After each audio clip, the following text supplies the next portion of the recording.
So thank you, Sasha, for allowing me to present the Global Tricycle Surveillance Project. Next, please.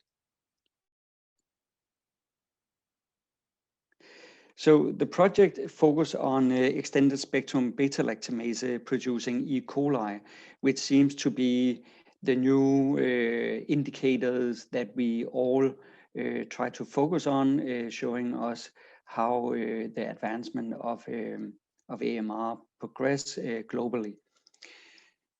So it's a surveillance example of how to integrate data from the main sectors, which is really, really important if we want to understand AMR and also in terms of the fight against AMR.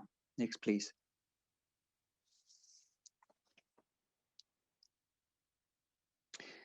So this is also the reason why WHO, along with FAO and OIE, in 2016 published its manual for developing country action plans.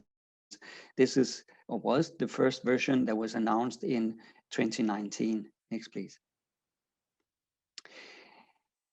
This came in continuation of the World Health Assembly held in 2015, which really recognized that the main impact of AMR is on human health, but there are a number of contributing factors and consequences just beyond health, and that there is a need for some coordination to have a more comprehensive and integrated approach, taking all areas into consideration and establish a One Health approach, including different sectors, actors, and so forth.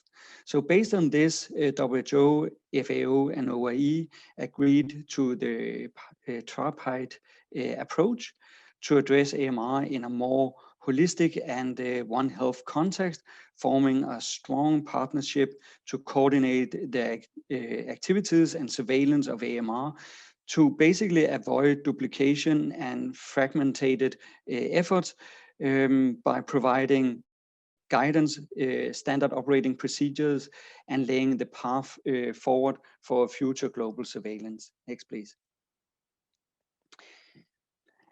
This was also in the acknowledged that AMR is a complex area, and there are many pathways that exist.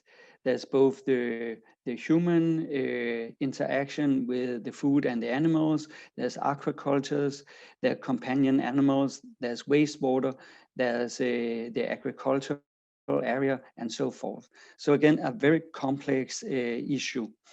And this is the reason, next slide, please.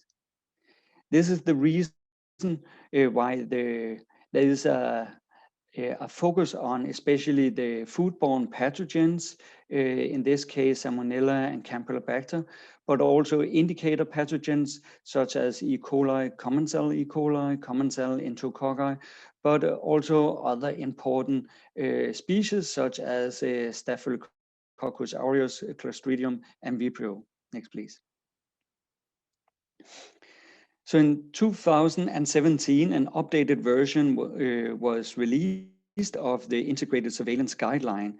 This was prepared by the AGESA group, the advisory group for integrated surveillance of AMR. It's a manual that built on the concept of integrated surveillance in foodborne pathogens by taking exactly a One Health approach. And it consists of a number of key areas, for instance, the monitoring and surveillance of resistance, but also the monitoring and surveillance of usage and consumption towards a more fully integrated analysis and reporting. Next, please. So there's a constant focus on strengthening the integrated surveillance activities. And in this, we can see that there is a need for strengthening the interaction between the usage consumption, but also AMR to fully understand the pathway. So this is illustrated by the full integration arrow, where we actually see that and I think it's also known that there is a spill spillover from the usage of antibiotic resistance and antimicrobials in animals towards the human area. So there is definitely a need for a full integration in terms of the surveillance. Next, please. So this is, of course, the essence of the Tricycle project, where a protocol have been developed as a pilot. It has been developed mainly to provide, next slide, provide a simple surveillance across all the three sectors, so the human, the food chain, and the environment. Next. And it focused on simple microorganisms, in this case, E. coli being the indicator, and especially the extended spectrum beta-lactamases, which are the resistant mechanisms that are focused upon in this project. So again, including the human, the food chain, and the environment sectors in one. Next, please. So the objective is to establish an integrated surveillance system to monitor or survey the ESBL producing E. coli in the three main areas, as just indicated, across member states, but also to establish a simple and standardized methodology for the isolation and the monitoring of this pathogen. So basically, the methodology that are being applied here has its basis from also what was developed in the EU. So there's actually synergy between also the surveillance in animal and food from EU with the protocol established for the tricycle. And the purpose is, of course, to compare the prevalence of ESBL producing E. coli in each of the different sectors. Next, please. So the structure of the Tricycle project is based on the One Health concept. So basically, you have the body of the bike, which represent the management, the coordination, the leadership, and then you have the three wheels representing work packages, the technical methodologies, but also the requirements within the three domains. Humans, food chain, and environment. Next, please. So the Tricycle project consists of 7 work packages. Next, please. The first one is centered around humans. So that represents the surveillance of humans in hospitals, especially bloodstream infections, but also the community, especially pregnant women giving birth will be investigated for the presence of ESBL producing E. coli. Next, please. The next domain or work package are the food chain, where chicken, live birds from wet markets will be collected and investigated further. Next, please. And lastly, also from the environment, municipality wastewater will be collected. Wastewater from the wet markets will also be collected, both upstreams and downstreams of human waste release into rivers, for instance. So basically, these are the 3 domains, next please, represented. And then up top of that, we of course have the coordination body, which is represented by the other work packages, next please, which is epidemiology statistics that will be applied to understand the surveillance data, next please. And further on, we would also, with a subset of the isolates collected, conduct molecular biology, in this case, whole genome sequencing, to further understand the isolates in terms of clonal expansion, clonality, but also what else can we learn from the pathogens than just the phenotypic data. This is, of course, linked also with the data from AMR usage and consumption, but also the residues from the rivers will be investigated further. Next, please.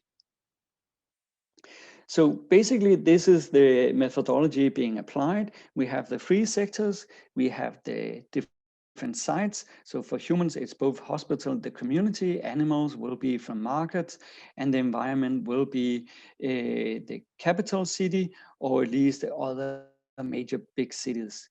The sample subject will, for humans, be inpatients, but also, as I mentioned, pregnant women giving birth. And this would allow us to both have an idea of what ESBL producing E. coli that are present in bacteremia, but also in healthy populations represented by the pregnant woman. And further, for the animals, we'll of course collect chickens from fecal samples, which in many countries, chickens are one of the most consumed food animal type. On top of that, we have applied a more comprehensive testing from the environment. So basically both municipality sewage, market sewage from the waste markets, but also down and upstream from the city. So with all of this, we would try to integrate the One Health concept. Next slide. And especially the environmental sampling will be a challenge, basically to collect both from the capital city or major city, but also from another central city of more than 100,000 people in the population size. So basically, there would be four samples, as I indicated, downstream, then from the municipality and the wet market, and then upstream. So basically, we would end up with a huge number of samples each year that would be tested for the ESBL producing E. coli, but also for antibiotic residues. Next slide, please. So for country participation, there have been established a list of requirements, minimum requirements, but there is also being provided technical and supporting documents to embark on this project. So for now, a number of countries have agreed to implement the tricycle approach into their surveillance system. There's a number in countries in Africa, a few in Euro, which is represented by Pakistan, Jordan, and also Sudan, and Zero and Repro have also been represented. I know as leading work package 4 that we have just started up providing isolates from Ghana for sequencing in Ghana, which is really, really important when we also want to build the capacity. So basically, the isolates collected in Ghana from the wet market, the chickens, and also the human isolates will be sequenced by the Noguchi Memorial Research Center in Ghana, and further analyzed in collaboration with DTU and the countries, of course, responsible for collecting the samples. The same have been applied to Pakistan, where we are also formalizing the agreement of having the isolates whole genome sequenced. We have already hosted a PhD student from Pakistan at DTU for learning how to analyze whole genome sequencing data. Next, please. So going back to the pathway overview, the Tricycle project address a number of the target areas. Next, please. So we have included the two areas from the human domain, hospitalized patient with bloodstream infections. Next. We also have the community urban sewage represented. Next.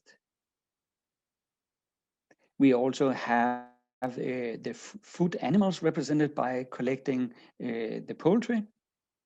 Next, please. We also have the environmental feature of collecting urban sewage. Next. And rivers upstream and downstream. Next, please. Next. And that is really, in conclusion, the basis of Tricycle, and a great example of a way to conduct a national multi-sectorial integrated surveillance of AMR. So I'm happy to take questions about the Tricycle project. Thank you.